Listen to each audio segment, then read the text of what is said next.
Hello there, this is Steve Morley, Sergeant Lamont in the Bill, and you are listening to the Bill Podcast.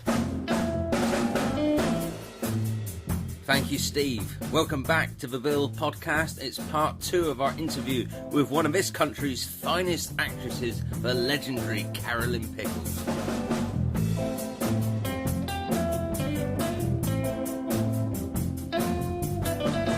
As well as more Sun Hill memories, get ready to enter the wizarding world as we chat about Harry Potter.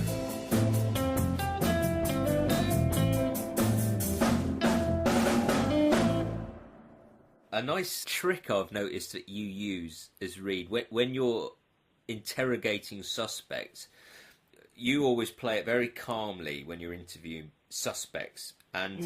And then when you go in for the kill, it's very subtle, but you lean over and you just rest your head against your hand, just closing it's just a very subtle move forward to intensify the questioning without doing a Chris Ellison or or a Tony Scanlon. But it's your very subtle way of just getting a bit closer and making sure you get the questions. You're very clever with your body language. Oh, right.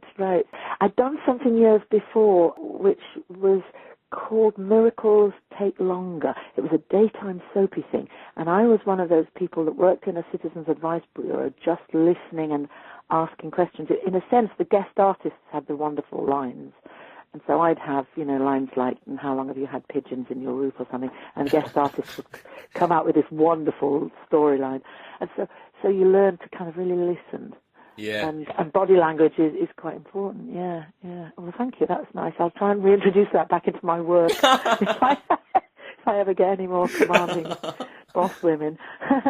There's some lovely lines that there's 2 writers that really wrote well for Reid and made the most of it. It was Christopher Russell and J.C. Wilshire.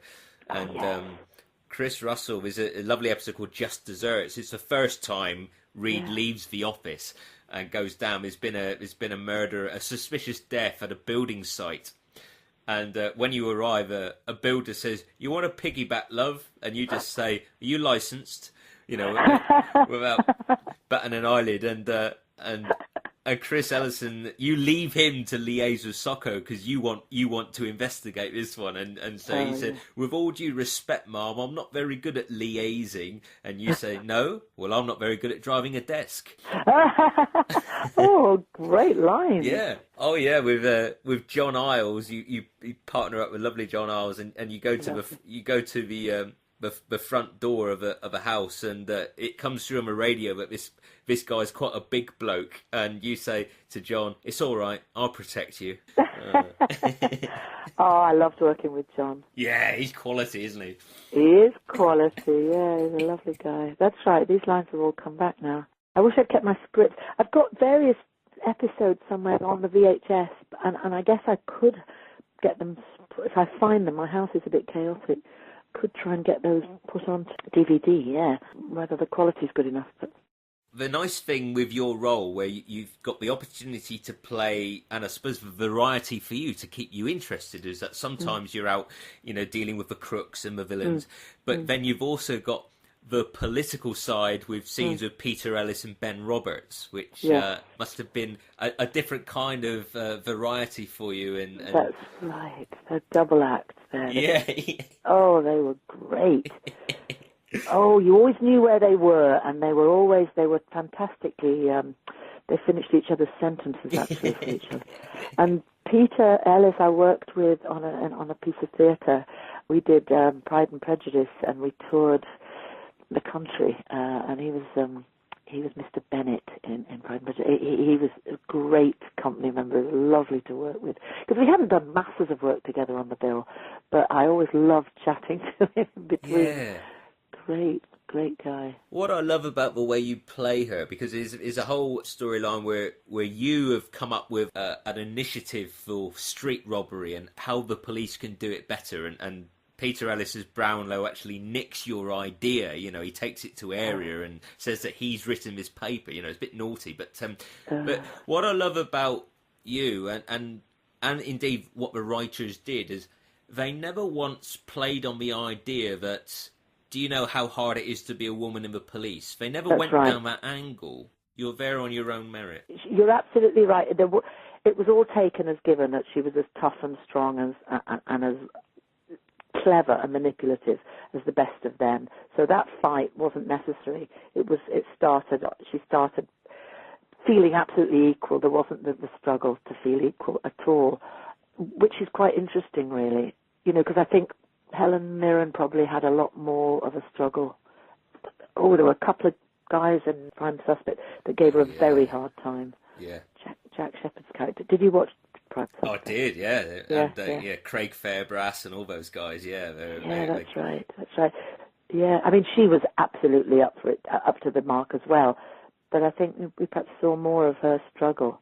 And of course, you saw her private life and everything, which the bill had to have an officer, a police person in each scene, didn't it? Yes. I think when people knew it was coming to an end, there was quite a movement to object and to try and keep it going. So many actors got jobs on the bill, and we used to say, "Have you been billed yet? Have you done your bill yet?" Everybody appreciated that they could possibly fit in as themselves or as someone near themselves on this fantastic program, and so it was a shock when it came to an end, really. Yeah, and you had guest stars as well. There's a great episode you did. It's called Skeletons, which Ken Campbell is the guest star. Oh yes, Ken Campbell.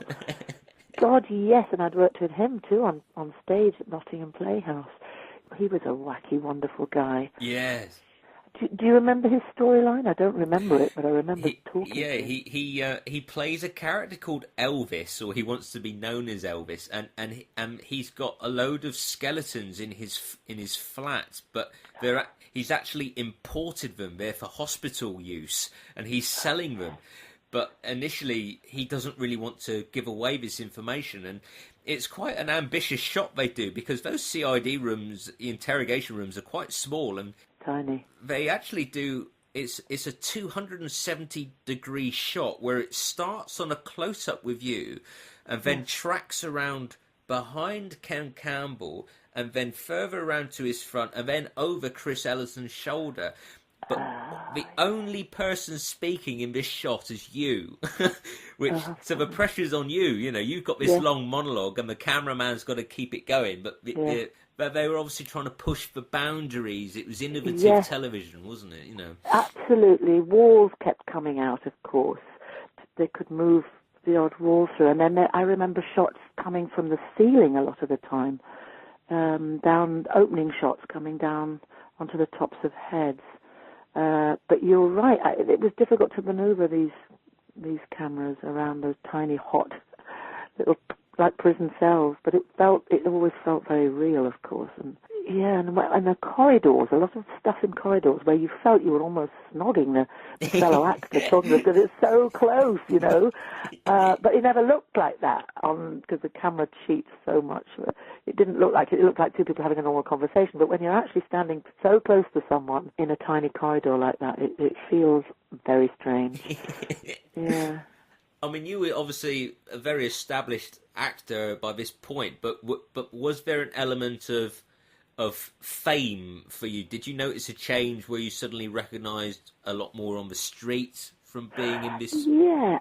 I'll tell you one of the main things. People often seem to think they know me, but then they get confused as to whether, because I had a familiar face, and they perhaps thought I was worked at the local pool or down the laundrette or in the library, or did I teach their daughter or son. But in this instance, after the bill, I used to get people looking sort of shifty at me, as though I was out on a recce for something. I remember going to somewhere in West London anyway, and I was in a huge market, and quite a few people were looking at me. Now, I don't know what they were doing, and they were getting together and chatting, and I thought they maybe thought the law had come, and I was checking up. They weren't quite sure what I was up to, but I still get people not really recognizing who I am. I had someone the other day that said, "Oh, I know your face. Tell me what you've done." Yeah, so it did. Because so many people watched the bill. It was such a popular program. But as I say, it was edged with something else. It was a new look. It was kind of furtive. Not everybody wanted to come up to me in case I was trying to you're suss gonna something nick 'em. out. Yeah. Gonna nick 'em. But each program brings a different sort of audience out, really.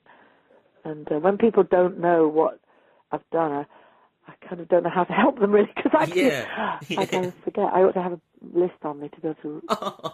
And was it your decision to move on? No, it wasn't my decision. No, I went up to Michael Chapman, who's the executive producer, about 5-6 weeks before I was told I was moving on, and said, look, because I think we've got contracts for 3 months and then an additional, or was it 6 months? I'm not quite sure. And I wanted to know if I had to, if I could re-employ a nanny.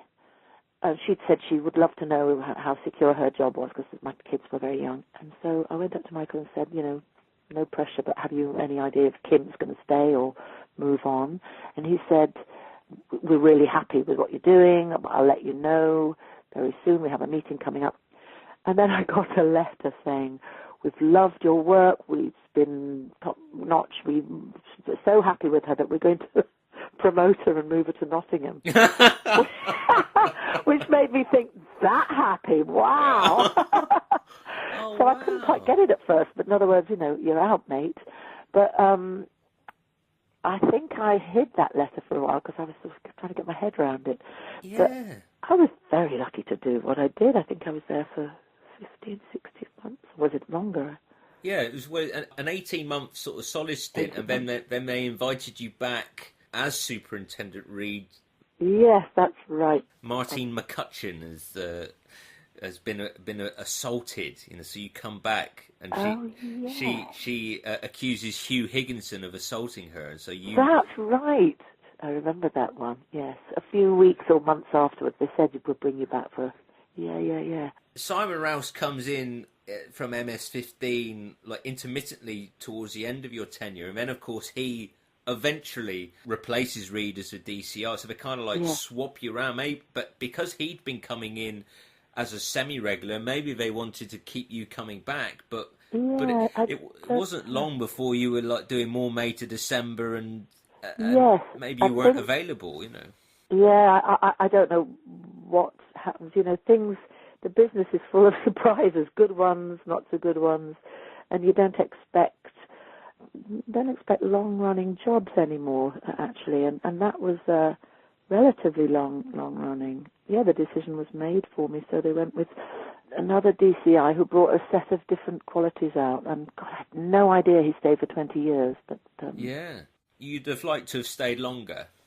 Well, I loved being there, but I also love varied work. I like chopping and changing, and I think I did quite a bit of theatre after that for a while, which I feel actors owe it to themselves to do theatre every so often. I think I'd have got too comfy if I'd stayed too long, too comfy in one role. So I can't really say I wanted to stay very long in anything ever. It's fortunate, really, that Broadchurch went on for 3 series only, because that might have been, you never know, although that was, they're both great programmes, but the decision was made for me in the bill, and although it was a shock to begin with, I realised, I could move on and different things would happen. I probably got quite a low boredom threshold. And I love playing different people and stretching my wings a bit, so yeah, it was nice having the security, though, I'll say that. Yeah. I'm amazed that it wasn't your decision, because, you were awesome in it. You really were. And oh, Oliver, that's great. Well, I'm definitely going to try and get to look at some of these DVDs, these VHSs, and try and get them done back, because what you're telling me is great. Yeah, I don't know the reason or whatever, but they obviously had other things in mind, and they had a long, far ahead plan about characters, and maybe they thought they'd worked what they could get out of DCI Reid for the time being. What are some of your other highlights from life after the bill? After the bill, I wish I had my CV in front of me. I'm about to go and do some dubbing on a film which I can't talk about, actually, but it's an American movie that I made in the summer in Budapest, which is coming out. It's only a little role, but it's great fun. And I can't even tell you the reason for this dub that I'm doing, because it would give away something. What else have I done? I was at the National Theatre. I love the National, and so I was at the National for a while, and I loved being there in a play called Fram by Tony Harrison. Other tellies, what have I done? I did a Vera a short while ago. Great to do that. I loved working with Brenda Blethyn. She's fantastic. And I worked last weekend doing some, 2 weekends ago, doing some program for Radio 3 called Words and Music, where a theme is given, whether it's flight or individuality, and they'd find all the poems and music they can with reference to that. And I was broadcasting it for radio in Gateshead, and all I saw were Vera hats on sale in the market everywhere. That's so hugely popular. I have to ask you about Harry Potter. Oh yes, Harry Potter. Because that's kind of, I suppose you're immortal when you're in Harry Potter. You know, that's going to be around you are. forever, And, isn't it? yeah, that's the one thing, and people remember that seemingly more than most. I tell you what, how I got that was I was at the National, and the casting director happened to see the play. I think I just mentioned Fram, and so I went up for the audition, and I had to die in about 15 different ways because, as you know, she's eaten by a boa constrictor, Charity Burbage. And then at one point I thought, this isn't going to happen. They're going to cut the whole thing. Because Charity, I think, comes in and out of the books a lot more than she does in the film. And then last minute I heard, yes, you've got the role, and that was great. So most of the time I think I was in special effects, having a body double made. I had dimensions of my whole body made in case they needed to film afterwards, because I was held in a harness over the table of Death Eaters, and they didn't know how long that could be sustained. They had a wonderful model made of me as well.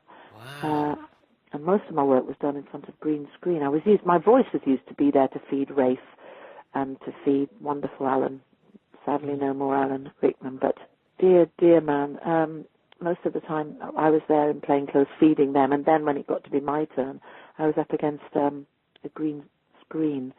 They took about 2 days to work out the best harness. They put me in every conceivable harness to get it right. So, yeah, what can I say? It's, on another level. I felt very privileged. It was one of those presents that are given to you, You've been in the business a long time, have this badge. Like the Bill, have the badge. Have the badge. Little gift. Kids everywhere. The minute, you mention... It's usually my husband that says, if we're anywhere and kids are around and they're getting bored, Tarkov, my husband will say, she was in Harry Potter. And then they kind of go mad.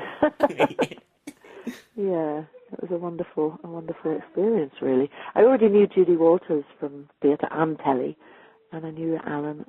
In fact, Alan, my daughter Lucy was about to open in a production of Oscar Wilde's The Importance of Being Earnest, and I said to Alan, look, she's a huge fan of yours because of Harry Potter, obviously. Would you just sign this good luck card she's about to open as? She was playing the Edith Evans part, Lady Bracknell, and he went, I'll do more than that, and he went, dear Lucy, great good luck tonight, and in all you do, remember to breathe, which is what most actors don't when they're nervous, and she's still got that framed on her wall, Oh, how magic. Yeah, he was just great, a great loss. And how about the future, hopes, ambitions, people you'd like to work with, things you'd like to do, or doesn't it work like that? Or well, there are things I'd quite like to do that you put feelers out for, and then you wait to hear. I can't say it's easy. I've had various things that I think might happen, but I'm waiting. So I haven't got anything to say about what's definitely happening. But good film, good telework. And good theatre. I'm up for anything, actually, Oliver. Yeah. And good radio. I love radio drama as well. As long as the writing's good, I can manage it. Keeping working is what I like. Yeah. Yeah, to keep going, really, ideally. I don't think an actor actively wants to retire. Some do and say, I'm gone, I don't bother. But I think there are always things I'd like to play. And I've got a good agent, so, I thought the competition might have dropped a bit now, getting older as I am, but there still seems to be quite a lot out there, up for everything we go up for. The competition's still quite strong, so I'm lucky everything I play. I feel very privileged to be in this business, An actor friend of mine once said, we're not exactly taking in the washing, are we? And I thought, no, that's right. Well, I feel very privileged to have spent this time talking to you today. Oh. And yeah, I mean, I just adore watching you. You're magnificent, and long may it continue. And... Thank you very much, Oliver. It's lovely to be reminded of so many nice things, actually.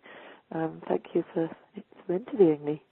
What we ask the listeners to do, as you've very kindly given your time for free and they're listening for free, is to donate to a charity of the interviewee's choice. So, oh, great. Is there a charity that's rather important to you? Yes, there is.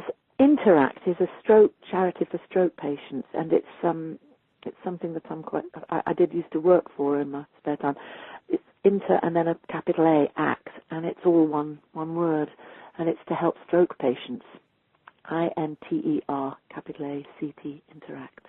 Brilliant. I'll put a link to the charity there. Thank you. Thanks, Oliver.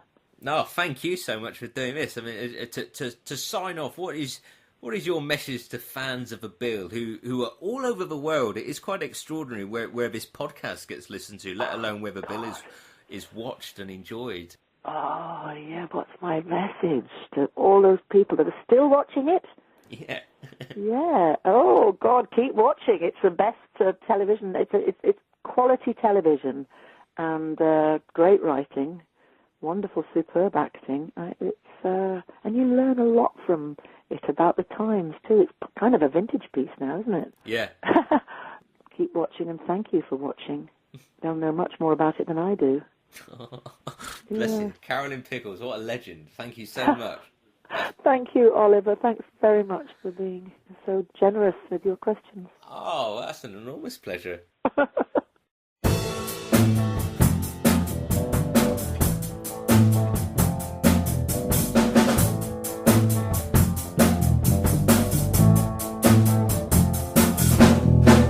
What a wonderful lady. I am so grateful to Carolyn for sharing her memories and being such delightful company. That was a lovely way to spend an hour. Let's continue to give Carolyn some Twitter love. Give her a follow at Pickles_Carolyn. Also, her talented daughter, actress Lucy Pickles, is on Twitter at LucyJB11. Carolyn's nominated charity is Interact, a stroke support charity dedicated to supporting stroke recovery by using professional actors to deliver a stimulating and rich variety of reading material specially selected to suit the needs of stroke patients.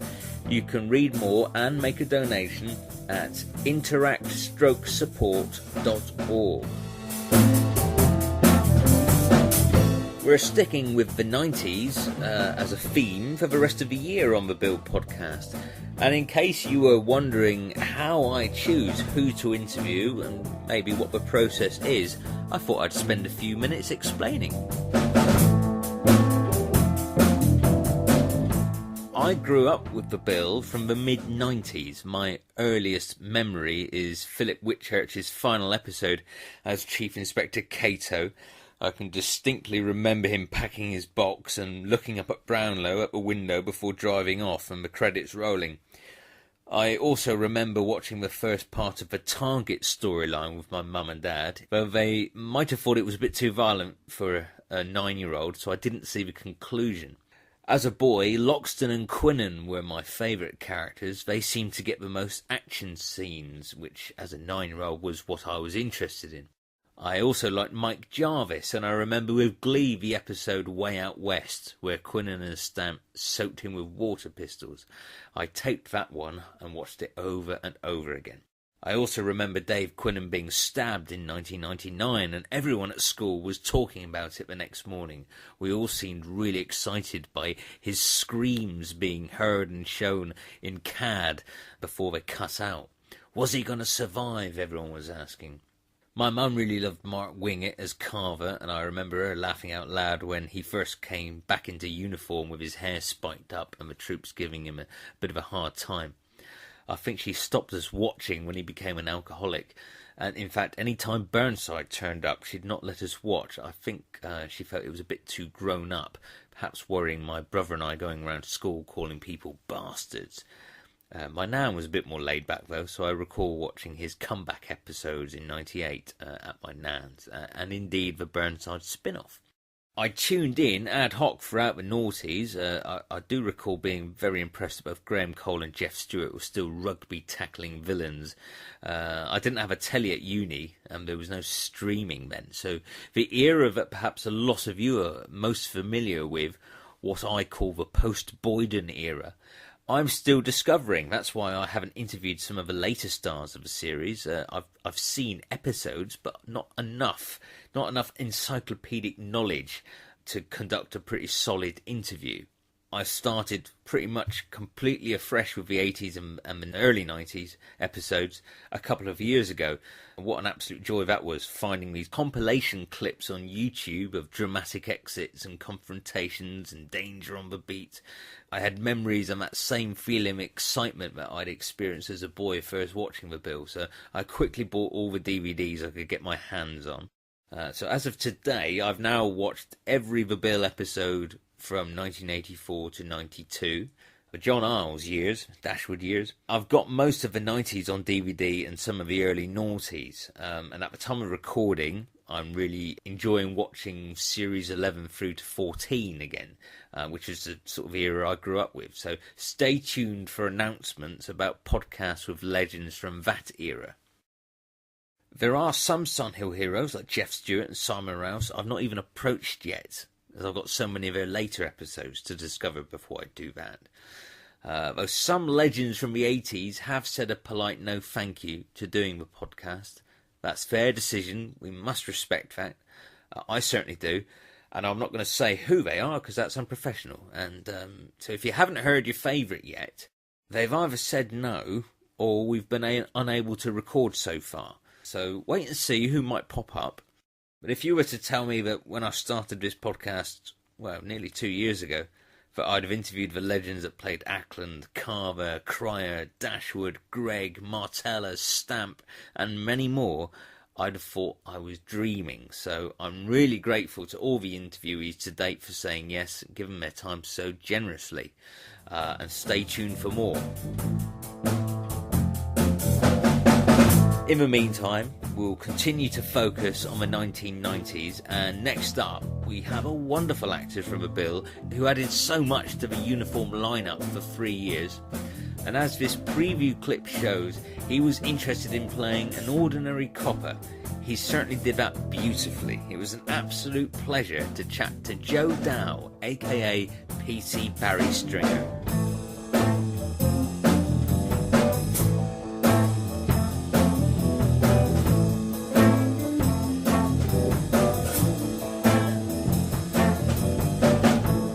Next time on the Bill Podcast.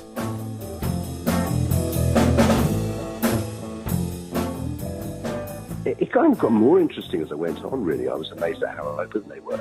I started off thinking I was not somebody who would ever join the police, but that, you know, that if I approached it in this way with seeing how a normal guy would react to the extreme situations they're in, that really did become interesting. And actually, I did research with some police and realised, you know, they were just normal guys trying to do a job, and that was engaging.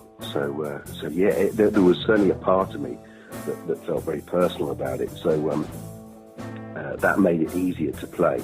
You know, you felt you could explore all different sides. I mean, obviously, you know, there were bits of it which just weren't me, but they are quite disciplined. I think that was the word that one of the police advisors said. These are disciplined people, and I thought, well, I'm not very disciplined really, but so that's not me. But no. Well, I went out on patrol with some coppers on the first day of research and got into a fight. Oh, really? It was quite dramatic. Yeah.